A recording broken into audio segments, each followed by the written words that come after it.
Hi, and welcome to your future deep dive on using the shared calendar function in Raise Kids. I'm Annie Delaney. I'm the co-founder and CEO of Raise Kids, and I will be your guide throughout this short session today. As you walk away, you will be able to fully utilize the function in Raise Kids so that it can make your life easier, feel more organized and in control, and give the gift to parents of accessibility and clear communication. We built the shared calendar function in Raise Kids to help childcare providers like you stay organized while also making the communication with families easier and more supportive.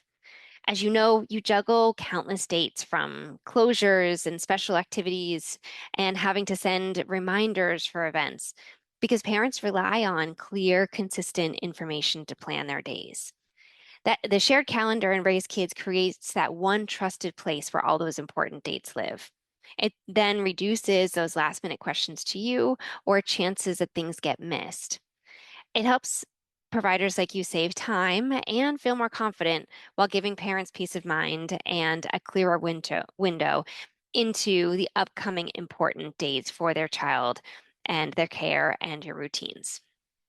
So what you can do with Raise Kids in regard to the shared calendar function, you can add those upcoming events to a shared calendar for parents to be able to access right there in the app from their phones. You can then also schedule out reminders for those upcoming events to be pushed out to parents. You can record your planned close dates, such as holidays or vacations, so that parents are prepared and they can plan around it well in advance. You can reduce reliance on having to email the parents or bulletin boards to remind them for upcoming important information. The app takes care of that for you. And you'll impress parents with your professionalism and thoughtfulness around the importance of having that clear communication so that they can control the many moving parts of the days of what it's like to be a parent.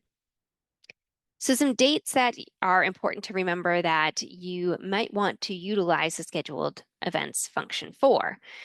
Close dates, so holidays when your program would be closed. We've listed off several that are federal holidays that oftentimes providers are closed for as examples such as Christmas, New Year's Day, Martin Luther King Day, etc.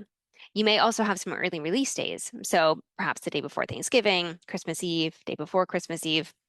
Vacations, which are so important for childcare providers to take, they need time to themselves. And if you plan these in advance, it and give parents that real lead time, it becomes less disruptive for them. They have a way to be able to go and see that whenever they need to make sure they know about those upcoming dates and have planned accordingly.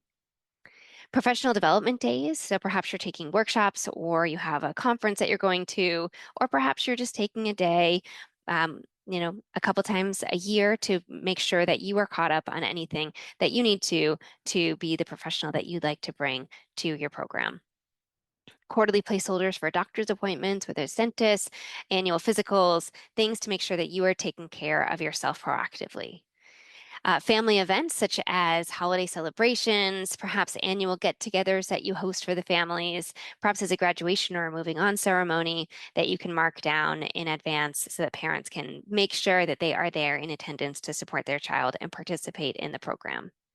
Outings or special events that they should know about that the kids are participating in, whether that's field trips, theme days, so the parents come prepared with the appropriate attire or other things that they need for those special events. Perhaps it's special visitors that you have, whether it's a rotating parent reader, and the parents can be aware of that if they would like to participate. You can even add a link in there for a sign up if you would like. Special offerings, whether it's maybe like a once a month movie night that some providers put on, they'll charge a certain amount to have the children there. And on a Friday night, watch a movie. The parents get some time to themselves to be able to go out on a date and or time for themselves. And it's a special win-win for both. How you actually go about adding a scheduled event. So you'll navigate on the bottom menu bar to the schedule tab, and you will then go to press the top button, add an event. You can then select either a group or a child or multiple children to add an event for. For programs, for family childcare programs, we often recommend utilizing a group. It becomes this dynamic group that can stay no matter which children are coming in or out of your program. On the next slide, we'll show you how to add a group. You would enter the name of the event. Then you would decide whether it's an all-day event or whether it has a specific beginning and end time. Either one works. When you have a specific beginning and end time, you get to send that reminder 30 minutes in advance. It really lines up with the start time. So even if you're closed all day, you might want to set it at the start time of when your program opens so that parents can get that reminder 30 minutes in advance to make sure that they're not sending their child on a day that you're closed. You can set a specific frequency, whether it's a daily event, weekly event, monthly event, and you can select which days that occurs on and then when that series would end.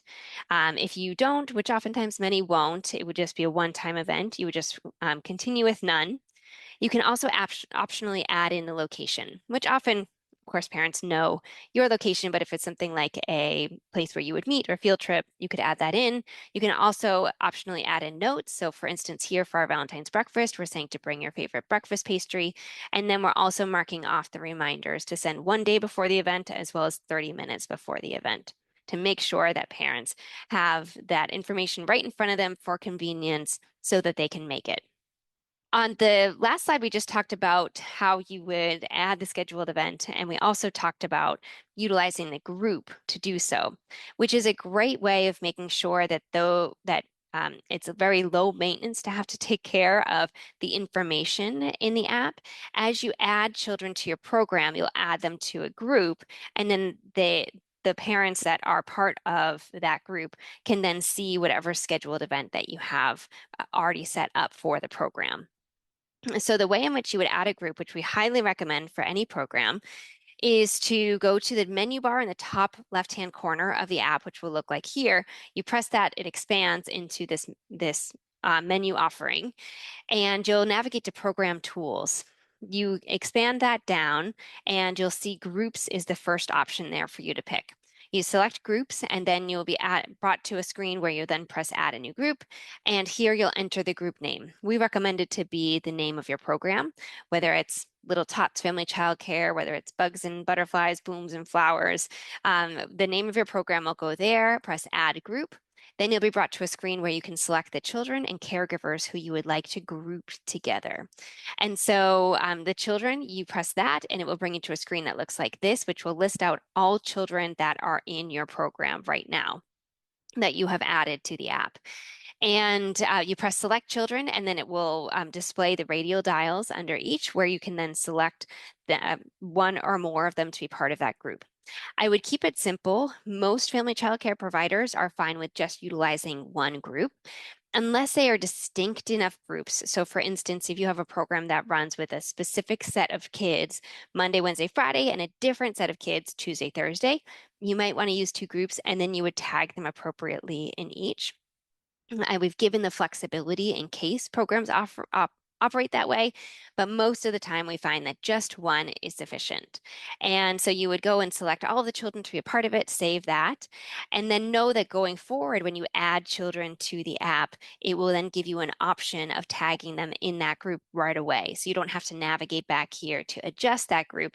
They will automatically be a part of it. And then the parents for that child will also see any scheduled events that you have tagged for that group. And you'll also, if you have an employee, you'd want to add them to have access. It's a really quick way of giving them premium access passed through by you, as well as access to any of the children. So they will now be able to add events for the children who are in this group, as well as access any of those scheduled events that you've added for the group. So here you will press the caregiver button when you're back within your group that you've just set up. And there you press add a caregiver and it brings up the option of adding a caregiver by email. You'll put in that person's email address, press add, and it will trigger an email that will go out to them that will say, you've been invited to the Blooms and Flowers group on Raise Kids. To accept this invitation, log into the app. And so they log in with that email that you've included there for them. They'll create a profile using that email. Then once they log in, they'll automatically have access to all the children that are tagged in that group. For maintenance, you can then just navigate back to the groups tab and deselect any children who are not part of the group anymore, adjust to any caregivers, employees who may have moved on from your program to make sure that you always have the appropriate access for caregivers and parents. And that's it. That was your short walkthrough on how to utilize the scheduled events function. But please know that we are here to help answer any questions that you have. So you can reach us via email, support@raisekids.com, our phone number 617-843-5892. You can also use the self-service Help Center articles on our Help Center, help.raisekids.com. We break down every part of the app and use step-by-step guides to show you how to utilize it. But know either way, you can always reach out to us. We would be happy to be able to help you.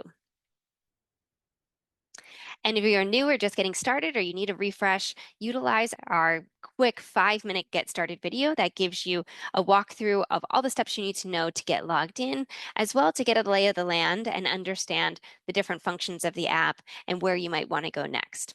We're glad you were with us to be able to understand the scheduled events function. We hope that it helps your program bring more organization and ease for both you and the parents.